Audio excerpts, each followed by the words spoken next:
Hi, I'm Poppy. I'm expecting twins in just a few weeks' time, so my hospital bag is very much packed and ready to go. Now, packing the hospital bag was a bit of a daunting prospect. Obviously, you don't want to miss anything crucially important. So I found the checklists on the BabyCentre website so useful. I literally printed them off and ticked everything one by one as I was packing the bags. I also spoke to other mums, I watched videos like this one, I read blog posts. I'm not going to go through every single thing that I've packed in my bag, otherwise we will literally be here all day, but I will write it in a list format in a blog post, so if you do want to see everything I've packed, you can just easily read through that. But what I will talk about in this video is some of the things that maybe aren't so obvious, or certainly things I hadn't thought of until other people told me to pack them anyway. Firstly, I know I'm having a C-section with these twins, and I hadn't realised that you still get a lot of postpartum bleeding with a C-section. That's not something that's just exclusive to natural births. You can have 6 weeks of bleeding after a C-section. So you still need to pack your maternity pads. So I've got lots of maternity pads in my bag, and similarly I've got big knickers. Now I've chosen to buy some really big knickers because I don't want the seams to be anywhere near my C-section scar. So I just bought knickers that were maybe 3 sizes bigger than my pre-pregnancy size, because obviously your bump doesn't go away straight after the birth either. That would be nice, but it doesn't, I'm told.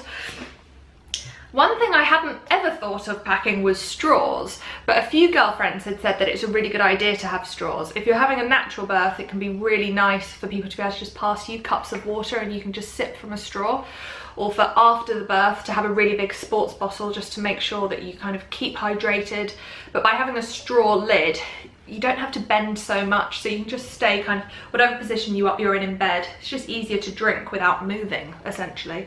And similarly, on the staying hydrated front, I've packed a big bottle of squash to make sure I drink as much water as possible. When it comes to nightwear, I haven't packed any pajamas because, again, I didn't want to have any trousers digging into the new C-section scar.